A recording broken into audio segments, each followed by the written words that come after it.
Hello and welcome to Scrapping on the Fly. My name is Kristen and I am here with the series that I've decided to do for the month of July. It'll be 5 weeks and it'll post every Saturday, hopefully. And it's just, I posted a video a couple days ago with the, like talking about it a little bit more. And so I'm going to try and keep this first video as short as possible, but it's kind of like an introductory and then a process video. And then in the future, hopefully I will not talk your all's ear off too much. So the last 8 weeks have been a lot of change in my life. It all started April the 26th and just kind of went from there. It was like a snowball event. Some things are connected. Some things are just, things that happen. And the series is called Courageously Crafting, Scrapbooking Through the Hard Stuff.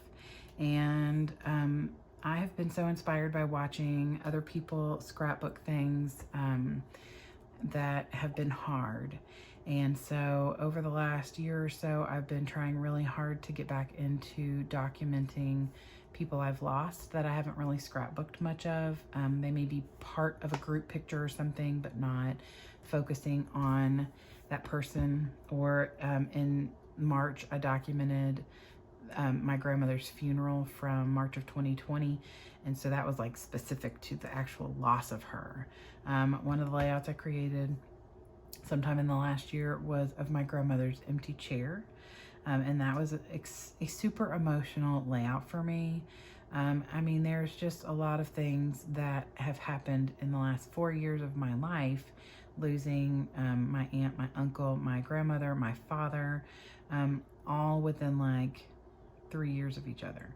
And my aunt and my father within 20 days of each other, which was an absolute stressful. I mean, like 2018 was the beginning of a lot of painful experiences in my life. So I decided to start documenting my dad again. I created a layout back in February with State Goddesses Follow a Sketch February on the 7th, which is my dad's birthday. I documented him and just kind of talked about how amazing he was. And then in March is when I documented my grandmother with 30 Days of Sketches on March the 9th. Those are their birthdays. That's why I remember the dates specifically. I'm good with dates, but maybe not that good. And so I really have been feeling compelled to document that kind of thing. The hard stuff is part of our life. It's part of what makes us who we are. And a lot of times it shapes us more than even the good stuff. So starting on April the 26th, something happened, which is what I'm going to document today. And I'm going to go in order of how things happened because some of it, like I said, is connected. So one thing will kind of explain the next thing. So, so the first thing I want to document is going to be one of those things that may not be a big deal to you, but it was a big deal to me. Part of that is because of the timing. So I work in an elementary school. And the pandemic has been hard across the board to everybody. I mean, no one has not been affected by the pandemic. And I don't want this to be focused on that because that was a pain, a hard thing altogether. And, a lot of people were able to document that kind of in a fun way with, the funny mask pictures and stuff like that. But there was a lot of grief that happened in the last 2 years, a lot of loss. And when I say loss, I don't just mean someone dying. Loss can be anything. I mean, obviously a death of a person or a pet, the loss of a job, the loss of a friendship, the loss, someone moving or a relationship ending, all of those things are losses and they're all important. And so I just feel like it's so important to document that part of my life because it is part of my story. And so that is why I decided to do this, because I felt so compelled and because I've had some people comment when I've posted things in the past about how it made them think about pulling out pictures of someone that they had lost, and documenting that. And I just felt like it's hard, and we don't, I want to document the births and the weddings and the birthday parties and the traveling and trips and my dogs and stuff, my kids and stuff like that. But this is part of my life too. What happened on April the 26th has changed, a part of who I am, and has, started, like I said, this snowball effect of things that have happened since then. And so it all really began with the pandemic and what that did to everybody mentally. And so, like I said, I work in an elementary school, and when we came back into the building, it was mentally hard because you've got so many things you're thinking about. You don't want to get sick. You don't want your kids that you're teaching to get sick. You are concerned about all the things. We haven't been together. People had social anxiety, and there's 60 staff. So you have 60 people in a building with all of that. It's a lot. Then you add 570 students, which is approximately how many we have, and they have all that social anxiety, all the fears of getting sick, they don't know how to be around people. They've been in their house for 2 years. So then you add to that their parents. So thousands of people and their mental state are all taking a part in how we run the school. And it is so hard. And that is everywhere, you all. I don't care if it's McDonald's, Walmart, wherever you are. Everyone is trying to cope with all the mental anguish that we have been through in the last 2 years because of the pandemic that has affected everyone, whether only in a minor way because you're a homebody and you stayed home all the time anyway, or you are a healthcare worker who was obviously hit in so many ways. All the people who work in jobs that it didn't change their job, they still had to go every day. And so from one end of the spectrum to the other, everyone was affected. Whether you got it, whether you knew someone who got it, whether someone you know and love you lost because of it, whatever it is, whether you thought it was a cold or a flu and you didn't get into the whole pandemic thing, that's on you. That's up to you. That's okay. But it still affected you, whether, it was one way or another. And so you bring thousands of people between parents, students, and staff into a building, not physically because we did not have all those parents in the building, I promise. But you bring all of that emotion into a building, and it's hard. So 2021-2022 school year was rough. We were all excited to come back. We were all excited to be a part of being with the kids, seeing their faces, and part of them, and being able to have that interaction. And I, because we didn't do a whole lot of hugging, even though it's so hard not to hug littles. Anyway, but it was hard. And by the end of the year, we had a lot of stuff happening, and my principal had a staff meeting. We all got together. We discussed the things that we'd like to improve for next year. It's pretty typical things that you do at the end of the school year, to discuss things that you want to make better for the next year or do different, whatever. And in the end of the meeting, my principal announced that he was leaving.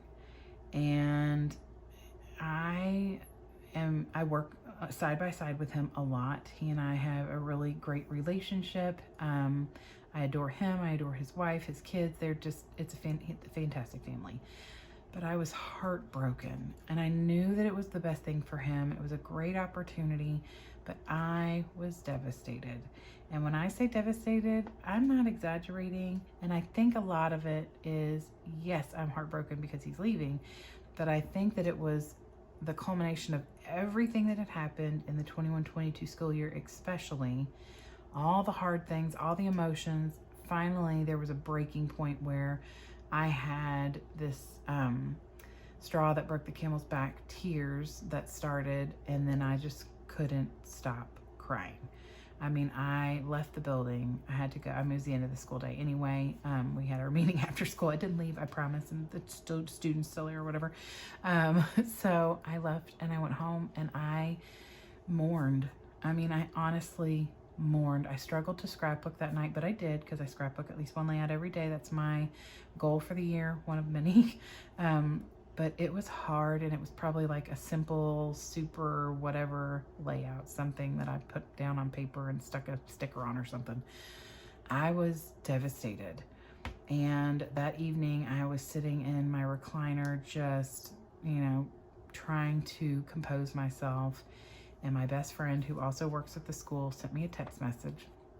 And she was one of many, because the people that I work with know, the relationship that we have and how hard this was going to be on me, and my coworker. And so my best friend sent me a text and she said, "How are you doing?"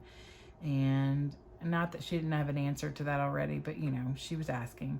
And I didn't know exactly what to say. I couldn't figure out words to really express it. And so here is me being super, super vulnerable.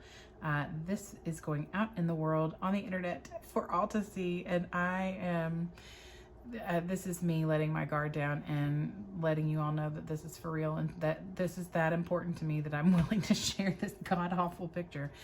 I couldn't think of the words to send her, so I took a selfie and I sent it to her. And my plan was, of course, to delete it, but of course I didn't do it right away. And then later, that weekend when the next event happened, it just kind of came to me that I really wanted to document all this hard stuff. And so I kept the picture, I printed it, and now I've deleted it because other than on this layout, I don't want to have to look at it again because it's atrocious. But I sent her this super vulnerable picture of me.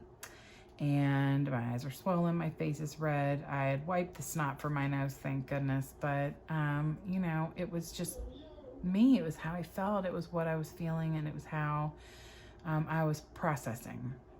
And that night on Facebook, I saw this post, quote, Morty quotes.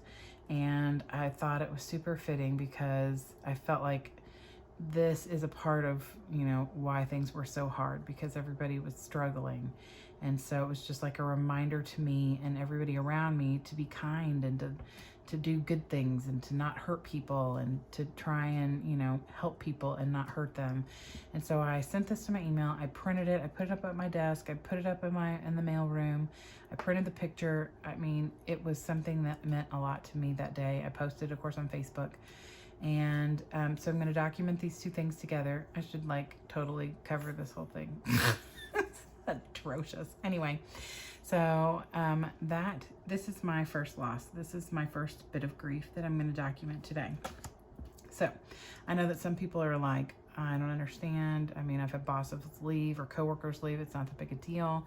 And in a lot of cases, it's not, I'll be a little sad because somebody changes jobs or whatever and move on. But I think that this is really not just mourning the loss of a friend and and my boss and my normal at school, but I think that it was mourning the loss of that happy-go-lucky feeling that I had always had, because I'm a pretty upbeat, happy person. And this year has really tried my positive side. So with that being said, I have decided that I am going to document this event with the Vicki Boutin Sweet Rush. That may seem like a crazy concept to you since I'm talking about loss and grief and sad things, and this thing says love this, loving life. These will not be used today. I can promise you that, because I did not love any bit of this. But there's some gorgeous colors in here, some beautiful florals, and I think that that's what I want to use, because I went through the Sweet Rush collection and there are some phrases in here that are very fitting and worth using. It will not be any of these lovely things that say cool stuff in my favorite, because nope.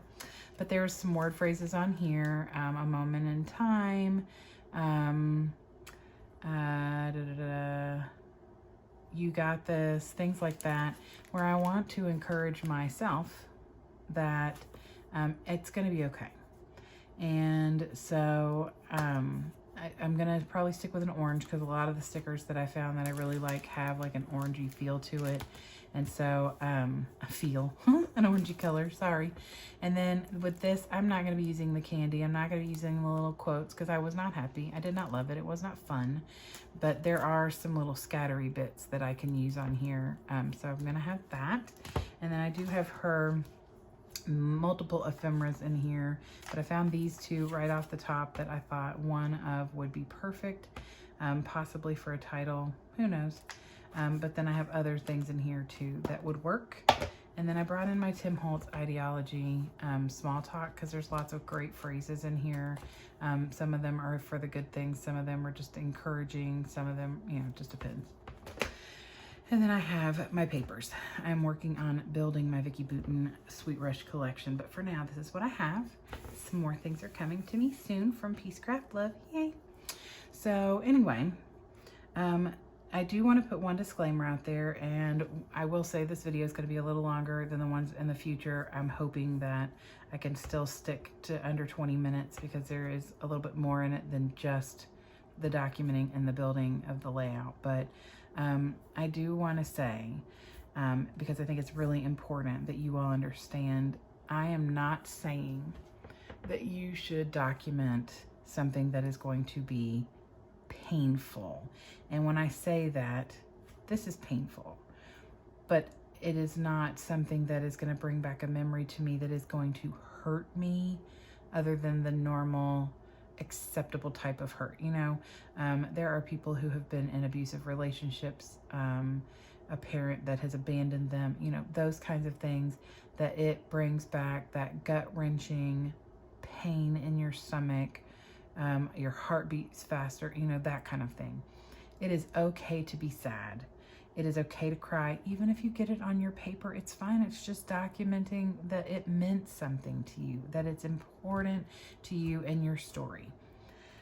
But I'm not saying pull out that picture of your ex-husband who beat you and document that. Make sure you document, you know, that is not what I'm saying, because that is not, yes, it's a part of your story, and your story is important. It's made you who you are today, and that's important. But you don't need to document something that is not going to bring you comfort, and that may not bring you comfort. I mean, a fake happy picture of you and a friend who absolutely did you wrong and caused a lot of grief in your life, that's not what I mean. Not at all. This should be a healing process. This should be something to start the healing process.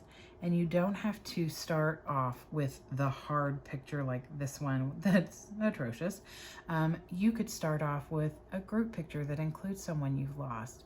You could start off with a journaling thing, or a traveler's notebook, or something small and personal. And you obviously don't have to share it with the world. You don't have to put it on Facebook and YouTube. You don't have to do that. So it could be just for you. But it just, you know, start small if you want, or dive in head first, whatever you want to do. But I just really am encouraging you to document the loss and the hard things. And like I said, loss is not just someone who has died. It is a relationship that's died. It is a friendship that has ended. It is a pet that you've lost, or you know, a job you've lost, or in my case, you know, my boss leaving. It is it's a loss of my normal. It's a loss of what I was, of who I was before, because every person in your life makes an adjustment in your life, whether it's a small one or a big one. You know, they say people come in your life for a reason, a season, or a lifetime. And you know, I would like to say that he is someone who has been put in my life for more than just a season. And maybe that's true, and maybe we continue a friendship afterwards, and you know, that is fine. He's an amazing person, but he could have been just there for a season for me, and that's okay too. That's part of life. There are lots of people in my life who are lifetime people, and I'm super grateful for them. I'm very blessed. But this, I just felt like this was important to me, and so it needs to be documented. And I will cry, I will be sad, I will mourn my loss of normal, mourn my loss of what I'm used to, and then I will heal from that. So I'm hoping that that will happen for you all too. I'm hoping that you'll take a baby step or a big leap and try something out. And I would love, love, love to hear from you all in the comments below. I would love if it's something personal that you don't want to share in the links below or in the comments below. I am on Instagram and that. You can message me there privately. I'm on Facebook and you can send me a friend request if you want, whatever. I would love to hear from you all. And I just really want, even if it doesn't inspire a single person to do something, I'm doing it for me. I am documenting the hard stuff. And so that's really the big thing for me. So I can't promise that these are going to be all big, fancy, fabulous, mixed media, beautiful. It just depends on my heart and what I'm being led to do. I titled my channel Scrapping on the Fly because that's what I do. I've not planned much of anything except for this is the collection, and I'm probably steering towards some oranges. And I looked through the sticker book. That is the extent. I don't know how I'm going to place the pictures. I don't know anything. So that part of the process I will do on sped up and edit and everything. And I will, do voiceover and stuff for that. But I would like to at least have an introduction each time to explain the situation that I'm documenting. They just won't be this long in the future. And I apologize for the rambling. I have done this 3 times. This is my 3rd take, and I'm hoping that I can make this work. So with that being said, I have my papers. I have my big mess of ephemera that I just spilled and my stickers. I have these lovely pictures, and I have you all. So let's see how this goes. All right, so the first thing I did was determine what I wanted to be my base page. And I hem-hawed back and forth about this one because I love this page, but it's the cut aparts. But I've got to remind myself to use the papers. So that is my other little thing for you. Use the papers. I promise you they're going to look better on a layout than they do in your drawer or your cubby or your bin or whatever you store your papers in. That is what I keep telling myself. And I can go buy another one of those papers. So I pull this out. This is going to be my base page. I'm just going to cut off the branding strip. And then I cut a 3-inch piece of that blue graph paper or grid paper. And I'm going to use that in some way. And then I cut a 4 1/4 by 12 of that floral, and then I trim my pictures down just a little bit so that I could use that one strip of paper to cut for my mat. But I did end up matting my pictures in white and then put them on the paper so they'd stand out a little bit, because you really want this lovely picture to stand out. And then I just hem-haw, and I'm sorry that this is down a little further. Until I get my tripod in the mail, I am trying to scrapbook at the very top of my desk, which is super uber weird. So I've inked around that blue strip of paper. And like I said, it's a 3 by 12. I inked it with that chipped sapphire by Tim Holtz. And then that is a distress oxide. And I inked it, even though it's blue paper, I wanted it to stand out a little. And then I ink around the picture as well, because I've triple matted it and backed it in white so it would stand out against that blue. And I'm just making sure it's even, covering the picture as often as possible because it's horrid. I mean, I have pictures that I have taken that are not necessarily the most lovely pictures, and I'll document them, but I rarely use them in my layout that I post on YouTube and Facebook, you all. So it's fine. Like I said, being vulnerable is something that I had to really talk myself through, because I'm pretty much an open book as is, but, this is not the norm for me that I want to share with you all, at least not, picture-wise. So I have this little bit of ephemera that came from one of the Vicky Boutin collections, and I ink it with that chip sapphire as well, and I cut a part of it off. So I want it to spread behind that picture of the quote. And so I put the little fishtail part on the left side, and then I'm going to use my T-ruler to get the other side down so it's coming out on the other side. I just didn't want to cover all that orange. Orange is not my favorite color, but it was what I was bringing into this layout, so I obviously didn't want it to be completely covered by all the little ephemeras that I stick on here. So I am looking over my ephemera, trying to determine what I want to title it. And I do really love this title that says everything's going to be all right, or something along those lines. I put it back in my stash. Yeah, everything's going to be all right. Because I can promise you that that's going to come in handy in the very near future with the layout. And so I may use Color Study, or I may use the Sweet Rush again for one of the future ones, because there's a lot of really great quotes that are encouraging and like pick yourself up by your bootstraps kind of experience, because, well, I'm going to have those in the coming weeks from this layout. And so I get one of those little binder clips, and I thought those were perfect because, you know, I buy the office supplies in our school, so, you know, and it's work related. So I felt like those really tied everything in, plus the color works, and it's just kind of like there's little notes clipped up on this, you know, the page. So I've inked around the real life right now with that chip sapphire, and that's the only color I bring in ink wise. And then I'm looking at this little journaling thing. Now, I will say, I do not write a journal on camera because I will mention my principal's name, and I'm not sure what else I'll write, but I definitely did not want to put that information out there for the world to see.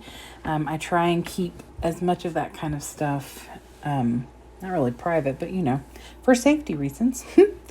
And then I put a little sticker on the top right under that little binder clip that says the details.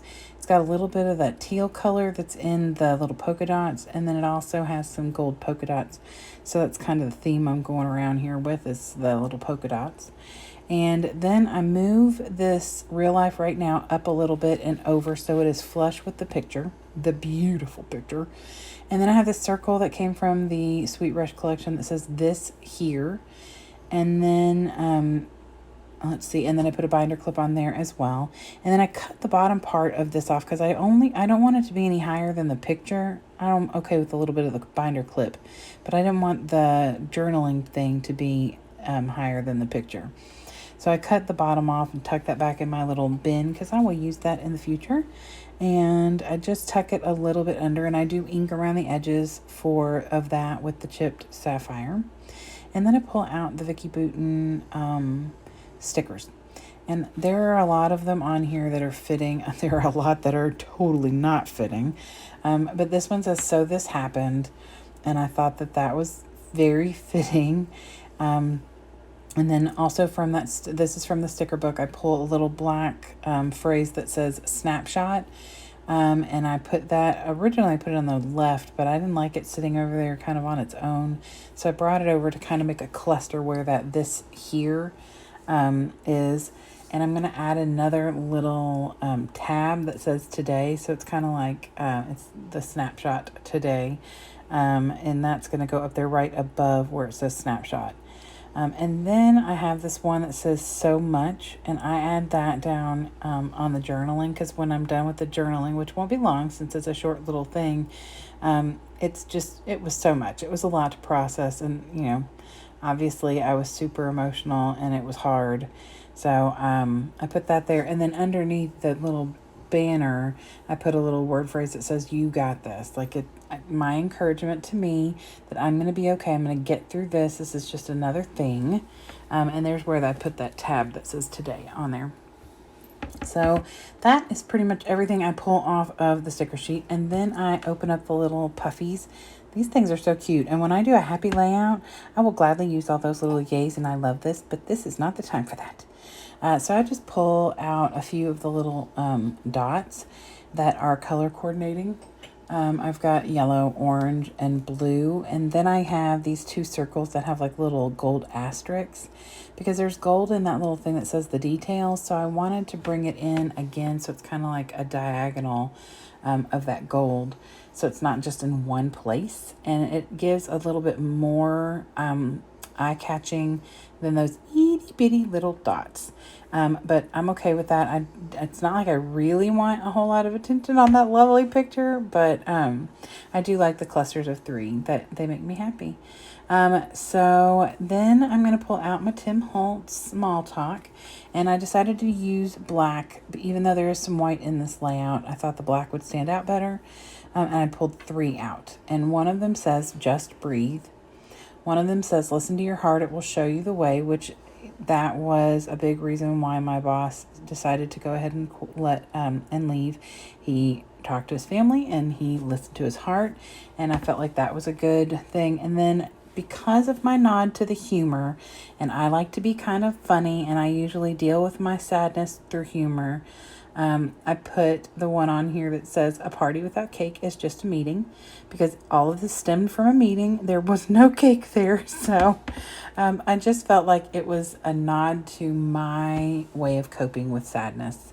I definitely try and laugh things off. My best friend and my daughter are the same way. So, we kind of just go through things like that. So now I'm going to show you the close-ups. Sorry about the close-up of that picture. I hope that you all have gathered something from this video. I promise the next ones will not be this long.